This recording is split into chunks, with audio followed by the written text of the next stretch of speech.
We're talking about music. We're making it easy. This is music made easy. Hello, my name is Ryan Kazda. And my name is Atharva Iyer. And this is Music Made Easy. What are we talking about today, Atharva? So today we're talking about articulation. Articulation. As you can see from our intro, we were articulating our words differently. And just the same happens in music. You articulate the notes a little differently depending on context and different situations. Exactly. And so there's a bunch of articulations that we find in music, and they help articulate how we want certain notes to be played, how phrases are made, and how that music is kind of conveyed. Yeah, and you can kind of think there's three main components to a single note. There's kind of the start of the note, the middle of the note, and the end of the note. Articulation affects all of those, but has a lot to do with the initial attack of the note and the length of the note. And the shape of the attack and the decay of the note also contribute to huge factors of it as well. Because it's not just about how you play the start of the note, it's also how you end the note as well. But the decay is just as important. Exactly. So let's take a look at how this might actually look in your music. The location of the articulation marking is very important. So let's preface this with a little bit of the position of the notes on the staff. So as you guys know, there are stems that come from those notes. However, depending on which line or space they are on, there's a certain position of whether the stem goes down or up. So for the treble clef, that point is B. That middle line, the third line, which is B, is where kind of it all changes. If it's going up, for instance, if the two notes are B and C, as eighth notes maybe, then the stems will go down. But if it's B to A, then the stems will go up. And so that's kind of how it's shaped for the treble clef. Exactly, and the same kind of happens with the bass clef, although it's dealing with that middle line of D. So, like Atharva said, if it's going up, the stem will go down on that D, and if it's going down, the stem will go up on that D. And you'll notice the articulation marking will appear above or below, depending on if the stem is facing above or below. Exactly. So let's get right into the first articulation we're going to talk about today, which is called legato. So legato is what Ryan actually did at the beginning of his introduction, where he connected all those notes. You've actually probably seen legato before, or even played it without even knowing it, and that can come from our scales. For instance, when we practice our scales in the typical context, we have a slur to it, or legato. Legato just means connected, smooth. So for instance, this is how legato would sound for the scale. Notice how there was very little, if no gap between each note I played, and how it was smooth and connected from start to finish. Yeah, in fact, I love how Atharva talked about the gap in between. That has a lot to do with articulation. For example, this next one is called Tenuto, and Tenuto is a very smooth articulation. It's quite similar to legato, although it has just a tiny bit of space in between. You can kind of think if you're articulating it on a wind instrument, do or to with like a long oo sound to get that length of the Tenuto sound. Exactly. And now going to one of our final connected points is the tie.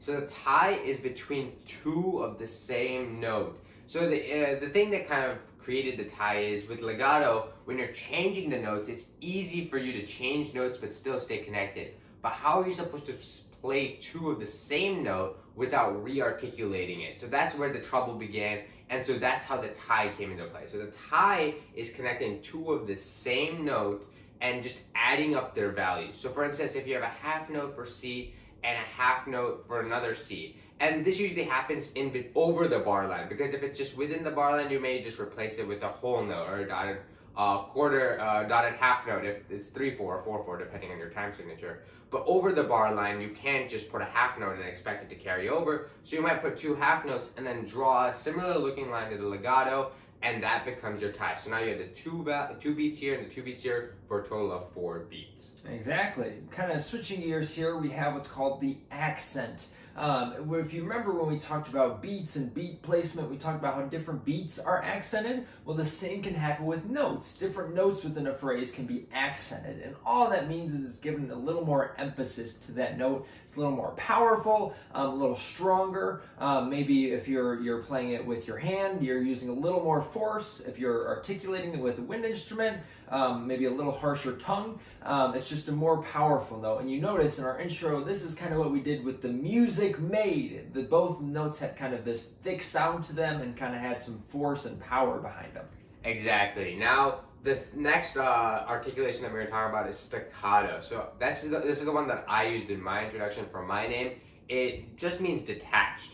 Not short, but detached. I know when I was learning about this at first, I may have thought it was a short, but Ryan actually helped me understand it's detached because you don't want it to have that sound where just too short or just sharp and wither away. Yeah. You still want the note to have its full value, but you don't want it to also be connected. So maybe detached is a way we can actually practice scales. So notice how there's space in between each note, and it's not just I'm playing, just swiping at the note, it's giving its full value while still giving it that detached feel. Yeah, exactly. You could tell when Atharva played that, there was still the tone and still that kind of roundness of sound. With articulation, we are changing the sound a little bit, but the core of the sound should still remain present. And a big kind of just disclaimer for all of these articulation markings that it depends heavily on context, especially the tempo in which you're playing at. For example, staccato might sound short at some tempos depending on what the value note is, but it might not at other tempos depending on what the value note is that you're working with. So moving forward, we have what's called the Marcado. This one's cool because it's kind of a combination of the accent and the staccato. It has the power of an accent, but kind of the length or I guess kind of color of a staccato. So it kind of is a carrot top like this, and you can think dot if you want. You know, it still has that toughness at the beginning with the da, but it has the t at the end, which kind of gives it that shorter flavor.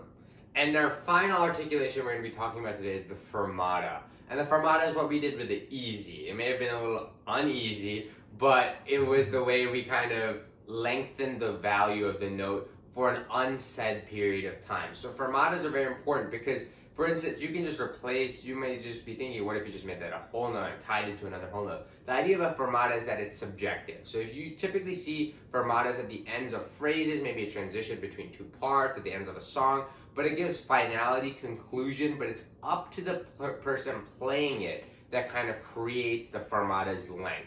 You may want to, for instance, if it's a half note, you have 1, 2, and then you have a fermata. You may hold it for 1, 2, 3, and then end it. Or some people might do 1, 2, 3, 4. Some might even go longer, some in between. There's an unsaid period of time for this fermata. And that just goes to show how closely related articulation is with tempo and time. As Atharva mentioned, everybody might feel fermatas very differently, and everybody might feel these accents, these staccatos, the legatos very differently. You know, they depend heavily on the context of the musical situation, especially with something like a fermata. If you're playing in a band, orchestra, some full band setting, the conductor or the person kind of directing the band would kind of cue that. If you're playing within a small ensemble, maybe someone would give a cue with their instrument, or if you're playing a solo piece, that's all up to you, you know, so it totally depends. Similarly to dynamics, so if you guys remember from the dynamics episode where we talked about how dynamics are subjective and how the softs may be soft in one portion or even one piece or depending on the player, and how the louds may be a different type of loud when it comes to varying between the players or the music itself. So articulation works the same way, but there's a parameter set. We don't want staccatos to turn into legatos just because the player's different. If we want staccatos and legatos to be separate, it just depends on how you connect them or how detached you play. Yeah, there has to be a kind of compromise with articulation because they can kind of be interpreted different ways. You work together with your fellow musicians to kind of find, hey, this is how we're going to play the staccato. This is how we're going to play the legato. And you kind of work through and find what works best for you guys. So a quick recap of today's video, we talked about the definition of articulation, which really heavily relied on the length and kind of the shape of the attack and decay of a sound on the note that we're playing. And we talked about this position of the staff and their stem, the stems on the staff, and how each note, depending on where they are and in the context that they are, can have different stem directions. Yes, exactly. And then we went over the different types of articulation. We went over the legato, or kind of slur, the tenuto, the very smooth attack, the tie, where you have two notes kind of tied together, a powerful accent, the staccato, a little more spaced out, a marcado, kind of a mix between that accent and staccato, and then the fermata, where it's held out. So if you guys have any questions, please leave them down in the comment section below. As usual, guys, please like and subscribe. Thank you guys so much for watching. Thanks. Have a great day. Bye, guys. We're talking about music. We're making it easy. This is music.